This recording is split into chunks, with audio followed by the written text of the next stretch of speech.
Assalamualaikum warahmatullahi wabarakatuh. Perkenalkan dulu dong. Perkenalkan, nama saya Muhammad Jelmi Kridian dari jurusan Sastra Inggris dengan NIM akhir 062. Nama saya Putra Ligers Maulana dari Sastra Inggris juga dengan NIM akhir 081. Kemudian topik podcast ini adalah kesulitan belajar mahasiswa sastra Inggris pada mata kuliah listening 1.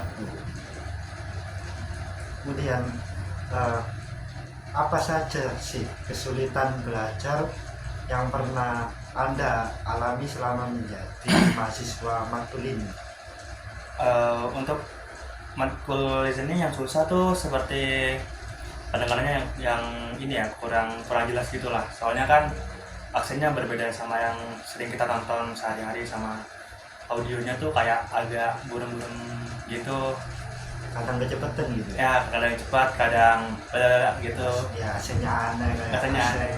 Ya, asen Inggris kan lah, British. British. Kemudian apakah ada momen tertentu yang membuat Anda ingin menyerah dalam belajar matkul ini? Untuk menyerah sih gimana ya? Soalnya listening tuh susahnya pas itu aja sih, dengerin aja ya. Karena terkadang semakin kita dengarkan semakin gak jelas suaranya. Ya. Menyerah sih ya adalah, cuman gak akan menyerah sih. Tetap akan mencoba. Kemudian apa sih faktor utama yang menyebabkan kesulitan belajar dalam matkul ini? Apakah dari diri sendiri, lingkungan, atau dari sistem pendidikan dari dosennya?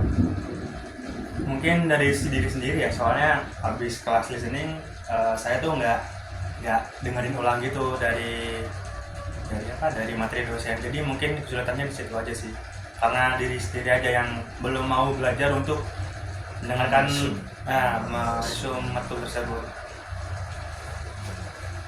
Terus seberapa besar peran teknologi dalam membantu? Apakah menghambat belajar atau membantu belajar?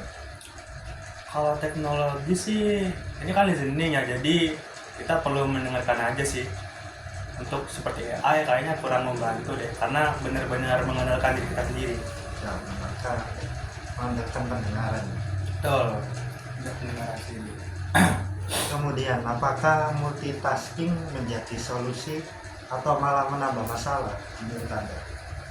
Multitasking tuh seperti melakukan dua hal yang sekaligus kan. Ya. Sebenarnya tuh kayak penurunan IQ sih setelah aku baca tuh. Soalnya melakukan dua hal dalam satu waktu tuh ngebikin fokus kita menurun. Jadi ya begitulah, kurang membantu.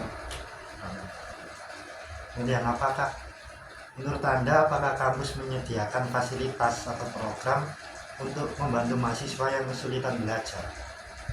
Fasilitas sih ada sih, seperti perpus gitu ya. Cuman kalau listening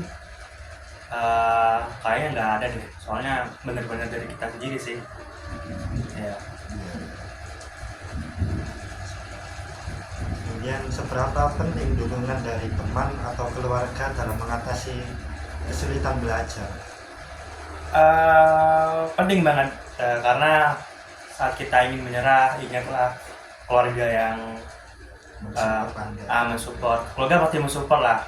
Mereka juga membiayai hidup kita kan, nggak mungkin kita menyerah gitu. Kemudian apa strategi belajar Anda yang menurut Anda efektif untuk mengatasi materi yang sulit dipahami?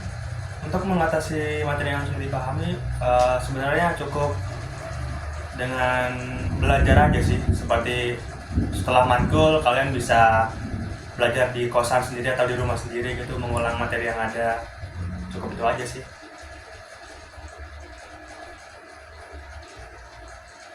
Kemudian bagaimana cara menjaga motivasi saat Anda merasa burnout? Burnout ya, terkadang kita belajar emang suka burnout sih, cuman ya balik lagi ingat ke keluarga lah yang telah yang telah menghidupi kita, membiayai kita kuliah, ya itu jadi salah satu motivasi sih buat belajar lagi. Benar-benar. Kemudian apakah Anda memiliki metode khusus dalam menghadapi ujian atau tugas yang ada rasa sangat berat?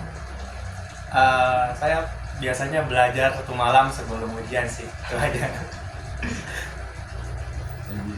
Sama. Kemudian siapa yang menjadi inspirasi belajar Anda selama ini? Tentu saja orang tua dan ya orang tua saja sih, mengingat perjuangan mereka. Kemudian pertanyaan terakhir nih.